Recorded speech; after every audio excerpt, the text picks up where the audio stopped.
ನಮಸ್ಕಾರ ಎಲ್ಲರಿಗೂ ಭಾವಂಜನಿ ಕಿಚನ್ಗೆ ಸ್ವಾಗತ. ಇವತ್ತಿನ ರೆಸಿಪಿ ಆಲ್ಮಂಡ್ ಡೇಟ್ಸ್ ಚಾಕ್ಲೇಟ್. ಇದು ವೆರಿ ಸಿಂಪಲ್, ಈಸಿಯಾಗಿ ಮಾಡ್ಕೋಬೋದಾದಂಥ ರೆಸಿಪಿ.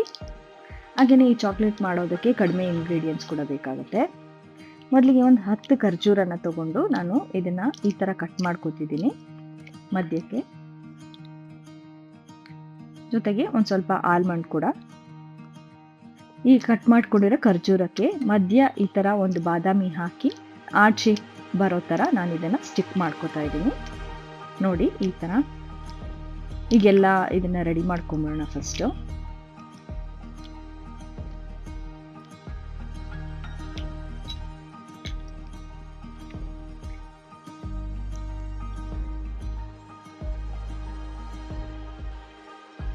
ನೋಡಿ ಈ ಸ್ಟಫಿಂಗ್ಸ್ ಎಲ್ಲ ರೆಡಿ ಆಗಿದೆ. ಈಗ ನಾನು ಚಾಕ್ಲೇಟ್ಗೆ ಡಾರ್ಕ್ ಕಾಂಪೌಂಡ್ ಚಾಕ್ಲೇಟ್ ಯೂಸ್ ಮಾಡ್ತಿದ್ದೀನಿ.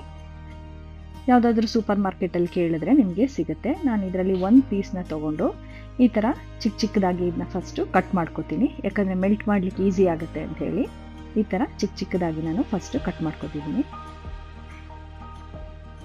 ನೋಡಿ ಈಗ ಎಲ್ಲ ಕಟ್ ಮಾಡ್ಕೊಂಡಿದ್ದಾಯಿತು. ಇದನ್ನು ಒಂದು ಗ್ಲಾಸ್ ಜಾರ್ಗೆ ನಾನು ಟ್ರಾನ್ಸ್ಫರ್ ಮಾಡ್ಕೊತಿದ್ದೀನಿ. ಈ ಟ್ರಾನ್ಸ್ಫರ್ ಮಾಡ್ಕೊಂಡಿದ್ದಾದಮೇಲೆ ನಾನು ಇಲ್ಲಿ ಗ್ಯಾಸ್ ಮೇಲೆ ಒಂದು 2 ಕಪ್ಪಷ್ಟು ನೀರಿಟ್ಟು ಇದನ್ನು ಬಿಸಿ ಮಾಡ್ಕೋತೀನಿ. ಇದು ಬಾಯ್ಲ್ ಆಗೋಕ್ಕೆ ಬರಬೇಕು, ಅಲ್ಲಿ ತನಕ ಇದನ್ನು ಬಿಸಿ ಮಾಡ್ಕೋಬೇಕು.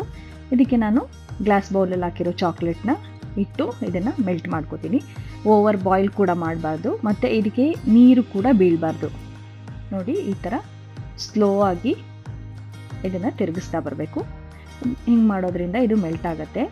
ಕೇರ್ಫುಲ್ಲಾಗಿ ಮಾಡಬೇಕು, ಓವರ್ ಬಾಯ್ಲ್ ಆಗಬಾರ್ದು ಮತ್ತು ಯಾವುದೇ ರೀತಿ ನೀರು ಇದಕ್ಕೆ ಬೀಳಬಾರ್ದು. ಸೊ ನೀರು ಬಿದ್ದರೆ ಏನಾಗುತ್ತೆ ಅಂದರೆ ಅದರಲ್ಲಿರೋ ಆಯಿಲು ಮತ್ತು ಚಾಕ್ಲೇಟು ಸಪ್ರೇಟ್ ಆಗಿಬಿಡುತ್ತೆ. ನಿಮಗೆ ಕ್ಲೀನಾಗಿ ಡಿಪ್ಪಿಂಗ್ ಬರೋದಿಲ್ಲ. ನೋಡಿ ಈ ಥರ ಮೆಲ್ಟ್ ಮಾಡ್ಕೊತಿದ್ದೀನಿ ನಾನು ಗ್ಯಾಸ್ ಆಫ್ ಮಾಡಿಬಿಟ್ಟಿದ್ದೀನಿ. ಈಗ ನೋಡಿ ಯಾವುದೇ ಥರ ಲಂಪ್ಸ್ ಇಲ್ಲದೇ ಈ ಥರ ಮೆಲ್ಟ್ ಆಗಿದೆ. ಈಗ ಸ್ಟಫ್ ಮಾಡ್ಕೊಂಡಿರೋ ಖರ್ಜೂರ ಬಾದಾಮಿಗೆ ನಾನು ಈ ಚಾಕ್ಲೇಟ್ನ ಕೋಟ್ ಮಾಡ್ಕೊತೀನಿ.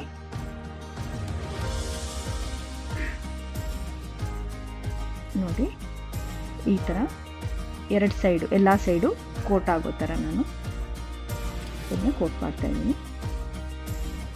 ಎಕ್ಸ್ಟ್ರಾ ಚಾಕ್ಲೇಟ್ ಏನಿದೆ ಅದನ್ನು ಡ್ರೈನ್ ಮಾಡಿ ನಾನು ತೆಗೆದು ಸಪ್ರೇಟಾಗಿ ಇಟ್ಕೊತಾ ಇದ್ದೀನಿ.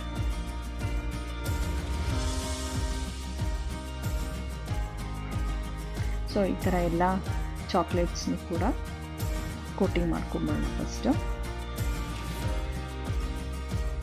ನೋಡಿ ಚಾಕ್ಲೇಟ್ ಕೋಟಿಂಗ್ ರೆಡಿ ಆಗಿದೆ. ಇದನ್ನು ರೂಮ್ ಟೆಂಪ್ರೇಚರಲ್ಲಿ ಒಂದು 30 ಮಿನಿಟ್ಸ್ ಇಟ್ಟರೆ ನೋಡಿ ಈ ಥರ ಆಗುತ್ತೆ. ಸೊ ಚಾಕ್ಲೇಟ್ಸ್ ರೆಡಿ ಆಗಿದೆ. ರೆಸಿಪಿ ಇಷ್ಟ ಆದರೆ ಲೈಕ್ ಮಾಡಿ, ನಿಮ್ಗೆ ಯಾರಿಗಾದ್ರು ಶೇರ್ ಮಾಡಬೇಕು ಅನಿಸಿದ್ರೆ ಶೇರ್ ಮಾಡಿ. ಇಲ್ಲ ನೀವೇನಾದರೂ ಮನೇಲಿ ಈ ರೆಸಿಪಿನ ಟ್ರೈ ಮಾಡಿದ್ಮೇಲೆ ಟೇಸ್ಟ್ ಹೇಗಿತ್ತು ಅಂತ ಕಮೆಂಟ್ ಬಾಕ್ಸಲ್ಲಿ ಕಮೆಂಟ್ ಮಾಡೋದನ್ನು ಮರಿಬೇಡಿ. ಹಾಗೆ ಹೆಚ್ಚಿನ ರೆಸಿಪಿಗಳಿಗೆ ಭಾವಂಜನಿ ಕಿಚನ್ ಯೂಟ್ಯೂಬ್ ಚಾನಲ್ನ ಸಬ್ಸ್ಕ್ರೈಬ್ ಮಾಡ್ಕೊಳ್ಳಿ. ಹಾಗೆ ನಾವು ಮಾಡೋ ಹೊಸ ರೆಸಿಪಿಗಳ ನೋಟಿಫಿಕೇಷನ್ ನಿಮಗೆ ಬರಬೇಕು ಅಂತ ಅಂದರೆ ಬೆಲ್ ಐಕನ್ ಕ್ಲಿಕ್ ಮಾಡೋದನ್ನು ಮರಿಬೇಡಿ. Thank you.